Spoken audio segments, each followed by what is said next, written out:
নমস্কাৰ আমি আছো শিৱসাগৰ জিলাৰ বকতাৰ অন্তৰ্গত নেমগুৰি কাখৰ পটিয়া গাঁৱত আছো। পটিয়া গাঁৱতে আছে আমাৰ এটা বিশেষ এটা সংগ্ৰহালয় হৈছে গ্ৰাম্য সংগ্ৰহালয় আৰু আমি সংগ্ৰহালয়টোৰ নাম হৈছে প্ৰাৰম্ভ হয় আৰু সংগ্ৰহালয়টোৰ বিষয়ে আমাক জনাবৰ কাৰণে লৈ আহিছো। আমি তেখেতৰ বাসগৃহত সোমাম সংগ্ৰহালয়টো আৰু আমাৰ ইয়াৰ স্বত্বাধিকাৰ পংকজ ৰাইডিঙৰ আমি কথা পাতিব বিচাৰিম আৰু তেখেতে গোটেই সংগ্ৰহালয়টোৰ বিষয়ে জনাব। আপোনালোকক জানিব পালে আমি ভিতৰলৈ যাব লাগিব। বলক তেনেহ'লে আমি সংগ্ৰহালয়ৰ ভিতৰৰ পৰিৱেশটো অকণ বুজি লওঁ।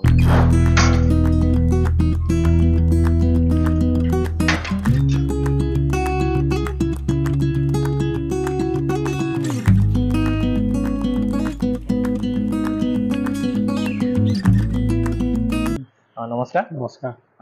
মোৰ নাম নুৰশেখ মোহন, মই ঘৰ বকতা কৰঙাত হয়। আজি আপোনালোকৰ এই যি প্ৰাৰম্ভ অনুষ্ঠানটোৰ বিষয়ে জানিবৰ কাৰণে আহিছোঁ আৰু এখেত হৈছে এই সংগ্ৰহালয়টোৰ স্বত্বাধিকাৰ অৰ্থাৎ সৃষ্টিকাৰী আমাৰ পংকজ ৰাইডিঙে হয়।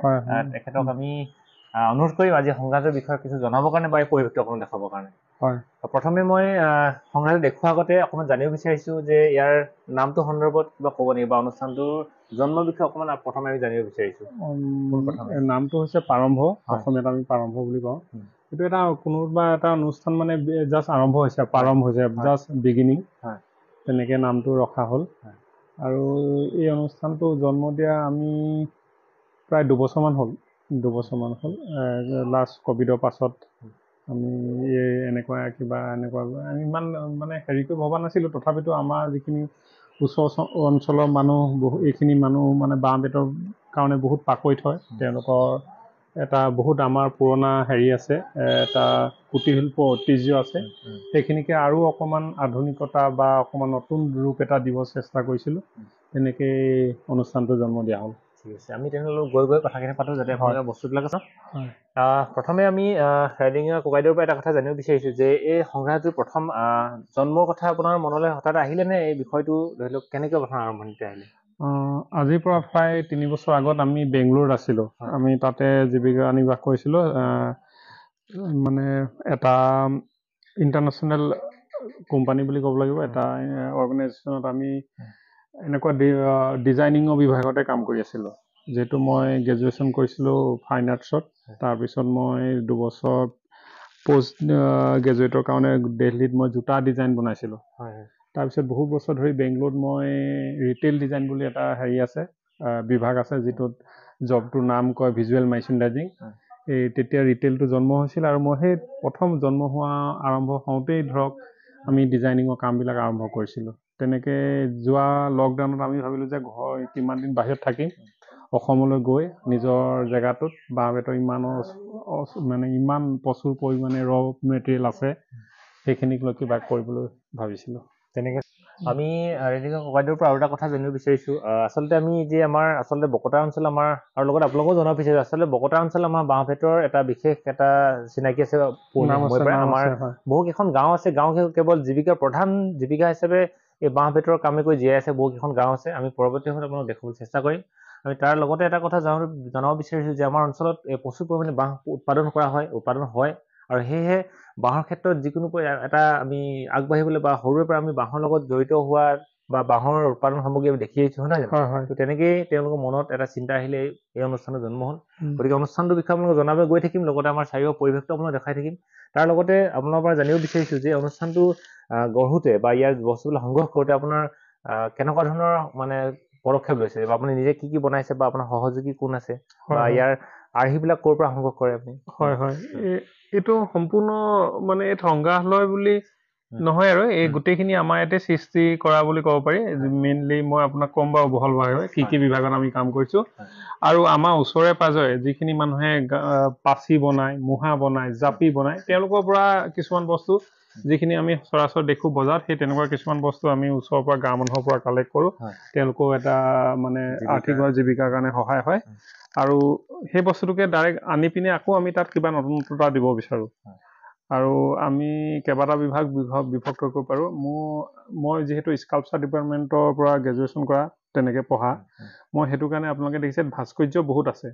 যিখিনি ভাস্কৰ্য কাঠত দেখিবলৈ পাব বা বাঁহত দেখিবলৈ পাৰিব। মেইনলি নদীত এইটোক আমি এনেকুৱা ধৰণৰ কাঠবিলাকক আমি ডিফুট বুলি কওঁ, যিটো নদীত উটি আহে। বা পুখুৰীত পোৱা যায় এইবিলাকৰ পৰা এই কাঠখিনি আচলতে বহুত বছৰ পানীৰ মাজত থকাৰ পিছত কাঠখিনি ইয়াৰ দীৰ্ঘটো আৰু বাঢ়ি যায় ইয়াৰ মানে যিটো বয়স বাঢ়ি যায় আমি গাঁৱলীয়া ভাষাত যিটো গৱাই লওঁ বুলি লোৱা বুলি গৱাই কয় লওঁ যে তো এইবিলাক দেখিছে এইবিলাক বহুত বছৰ পুৰণি কাঠ এইখিনি আমি আনিছিলোঁ এবাৰ তেজপুৰত কাম কৰি যাওঁতে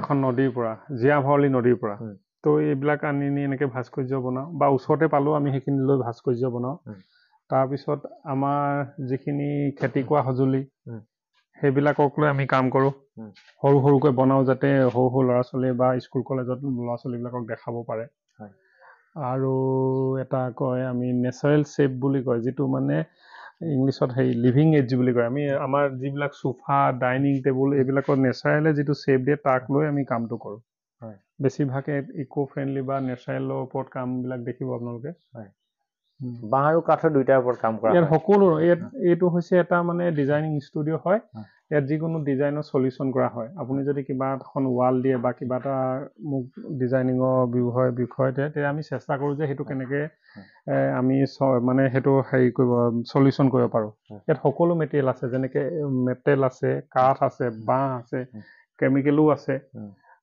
তেনেকৈ বিভিন্ন চব মেটেৰিয়েল আমি ব্যৱহাৰ কৰোঁ কিন্তু এইখিনিতে আমাৰ দৰ্শকো আমি জনাব বিচাৰিছোঁ বা অনুৰোধ কৰিম আপোনালোকৰ যদি কোনোবা তেনেকুৱা ৰিকুৱাৰমেণ্ট আছে বা আপোনাৰ অনুৰোধ আছে যে আপোনালোকৰ অঞ্চলৰ বা আপোনাৰ ঘৰটো বা আপোনাৰ দোকানখন বা আপোনাৰ অনুষ্ঠানটো যদি সজাব বিচাৰে নিশ্চয় আমাৰ প্ৰাৰম্ভৰ লগত যোগাযোগ কৰিব পাৰে আৰু আপোনাৰ দৰকাৰ হ'লে ফোন নম্বৰ নিশ্চয় দি দিয়ক ফোন নম্বৰ মই দি দিম আপোনালোকে যোগাযোগ কৰিব অনাগত দিনত এই আপোনাৰ বকতাৰ যি গৌৰৱ বাঁহ শিল্প বা কাঠ শিল্পৰ যিখিনি ভাস্কৰ্য লগতে প্ৰাৰম্ভৰ যি সৃষ্টি গতিকে আপোনালোকৰ অনুষ্ঠানটো সজাব পাৰে আৰু পুনৰ আমি ককাইদেউৰ পৰা জানিব বিচাৰিছোঁ যে এই অনুষ্ঠানবোৰ আপুনি যেতিয়া গঢ় লৈছে প্ৰথম আৰম্ভণিটো বিপণী হিচাপে আৰম্ভ কৰিছিলে নে প্ৰদৰ্শন হিচাপে কেনেকৈ আৰম্ভ কৰিছিলে প্ৰথম নাই এইটো হেৰি বুলি বিপণী হিচাপে আৰম্ভ কৰিছিলোঁ আৰু যেতিয়া আৰম্ভ কৰিছিলে আপোনাৰ লগত সহযোগী হিচাপে প্ৰথম কোন জড়িত হৈছিলে বা ঘৰৰ মানুহ জড়িত ঘৰৰ মানুহ সকলোৱে মোক সমৰ্থন কৰিছে ঘৰৰ মানুহ মোৰ আমাৰ পৰিবাৰ তেওঁ সহায় কৰিছিলে তাৰপিছত লাহে লাহে এটি দুটি ল'ৰা হয় আজি 10-15জন মান ল'ৰা হ'ল তেওঁলোকে মোক কামত সহায়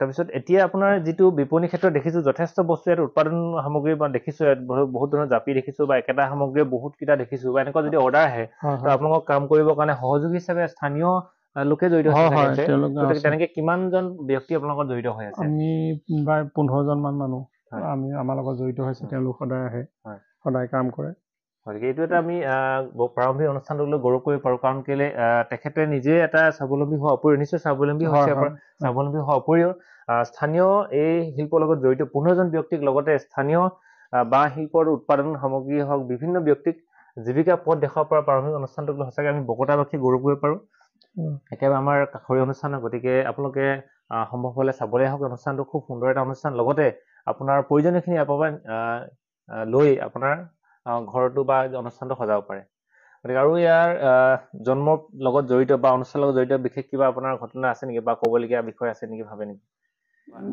এই আমাৰ যিখন প্ৰাৰম্ভ অনুষ্ঠানটি সেইটো আমি যিখিনি আপোনালোকে কাম দেখিছে এইখিনি অকণমান মানে প্ৰায় ট্ৰেডিশ্যনেল প্লাছ মডাৰ্ণ মানে আমি এটা মডাৰ্ণ লুক দিব বিচাৰিছোঁ যেনেকৈ উদাহৰণস্বৰূপে এই পাচিটো এনেই নৰ্মেল পাচি আমাৰ পোৱা যায় এই হেণ্ডেলডাল লগাই ইয়াক মানে যাতে অসমৰ বাহিৰৰ মানুহেও ব্যৱহাৰ কৰিব পাৰে ইয়াত মানে ফল মূল ৰাখিব পাৰিব ডাইনিং টেবুলত থ'ব পাৰিব অকল ধানক তো এই বস্তুখিনি আমি যিহেতু বহুত গাঁৱত যিহেতু মই বেংগলোৰত আছিলোঁ এনেকুৱা এখন আমি গুৱাহাটীতো ট্ৰাই কৰিব পাৰিলোহেঁতেন বা শিৱসাগৰ টাউনতো কৰিব পাৰিলোহেঁতেন কিন্তু আমি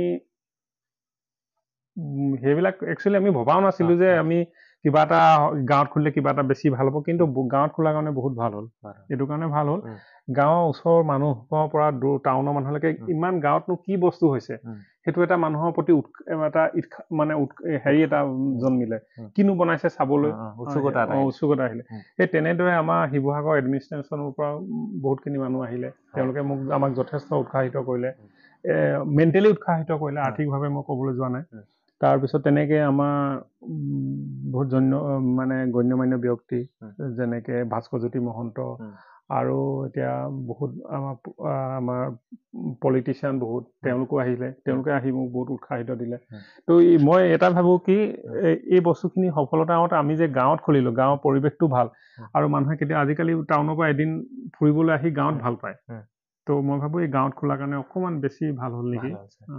গতিকে আৰু এটা কথা মানে ধৰি লওক মোৰ জানিব মন গৈছে যে এই অনুষ্ঠানটো ধৰি লওক বাহিৰত প্ৰদৰ্শনীৰ কাৰণে যোৱা হৈছে নেকি বা বেলেগ কোনোবাই নিমন্ত্ৰণ জনাইছে নেকি প্ৰদৰ্শনীৰ কাৰণে খুব এদিনৰ কাৰণে হওক এমাহৰ কাৰণে হওক বা এনেকুৱা সেই আমাক গভৰ্ণমেণ্টৰ ফালে একক প্ৰদৰ্শনী হিচাপে চলো এক্সিবিশ্যনৰ কাৰণে আমাক শিৱসাগৰ পুখুৰী পাৰতে এটা গভৰ্ণমেণ্টৰ আৰ্ট গেলেৰী আছে।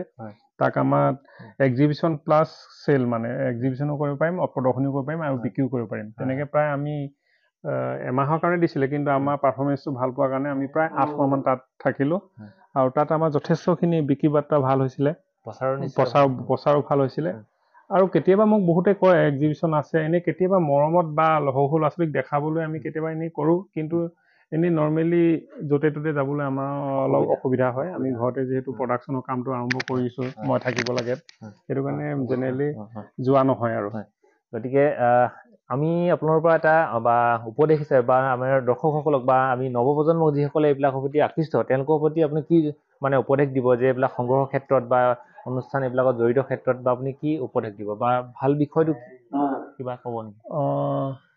এতিয়া যিহেতু বহুত কম পইচাতে আমাৰ গাঁৱৰ যিখিনি এতিয়া আপোনালোকে চাব আমাৰ গাঁওবিলাকত যিহেতু মোৰ গাঁওখনতে বহুত কম আগতে যেনেকৈ পাচি বনাইছিলে এতিয়া তেনেকৈ পাচি বনোৱা মানুহ নাই বা বাঁহ কাঠৰ কাম কৰা মানুহ নাই। সেইটো আমি তেওঁলোককো দুখিব নোৱাৰোঁ, কিয়নো গোটেই দিনটোৰ ভিতৰত এটা পাচি ওলায়, সেই পাচিটোৰ দাম 300 টকা, কিন্তু সেই 300 টকাত ঘৰ নচলে। সেইকাৰণে এই বস্তুটো মানে এই যিটো শিল্প আমাৰ অলপ লাহে লাহে লুকাবলৈ আৰম্ভ কৰিছে। যিহেতু প্লাষ্টিক এটা কিনি আনিলে বহুত কমতে হয়, আৰু মানুহো আজিকালি ধৰক যিখিনি জ্ঞানী গুণী মানুহ তেওঁলোকে ভাবিছে যে বাঁহ বেতৰ এইটো এটা ইক' ফ্ৰেণ্ডলি বস্তু, এইটো ৰিচাইকল বস্তু, সেইটো কিনে, কিন্তু নৰ্মেলি মানুহে প্লাষ্টিকটো কিনে। সেইটো কাৰণে আমাৰ গাঁওবিলাকৰ পৰা অকণমান বাঁহ বেতৰ কালচাৰটো অকণমান কমি গৈছে, যিহেতু উঠি অহা চামে অলপ বেছি ধৈৰ্য নাথাকে ইমান সৰু একেটা বস্তুকে পিটিকি। তো এই ক্ষেত্ৰত আমি আমাৰ যিখিনি মানে আগ্ৰহী মানুহ বা যিখিনি জ্ঞানী মানুহ গুণী মানুহ বা আমাৰ চৰকাৰীভাৱে তেওঁলোকক উৎসাহ দিব লাগে বুলি ভাবোঁ। আৰু এইটো বুলি নহয়, যিটো কাম কৰে অকণমান মানে কি নিজৰ 100% দিব লাগে, নহয় মানে দিলে 100% দিব লাগে, তেনেকৈ বুলি ভাবোঁ আৰু। ঠিক হয়। গতিকে আমি দৰ্শকক অনুৰোধ জনাম যে আপোনালোকে যিকোনো আগ্ৰহী এনেকুৱা বিষয়ত যদি জড়িত হ'ব বিচাৰে বা এই বিষয়ে অলপ সবিশেষ জানিব বিচাৰে, নিশ্চয় আমাৰ ৰাইডিঙে ককাইদেউৰ পৰা আপুনি উপদেশ ল'ব পাৰে। লগতে তেখেতৰ পৰাও এটা আমি লগতে জানি থ'ব বিচাৰিছোঁ যে ক্ষেত্ৰত আপোনাক সৎভাৱে বা প্ৰচাৰ ক্ষেত্ৰত বা আপোনাৰ আগবাঢ়ি যোৱাৰ ক্ষেত্ৰত বিশেষভাৱে সহায় কৰা ব্যক্তিৰ নাম ল'ব বিচাৰিব নেকি? প্ৰদৰ্শনী শিৱসাগৰ প্ৰদৰ্শনী আমাৰ সেই শিৱসাগৰ আমাৰ যিখন প্ৰশাসনিক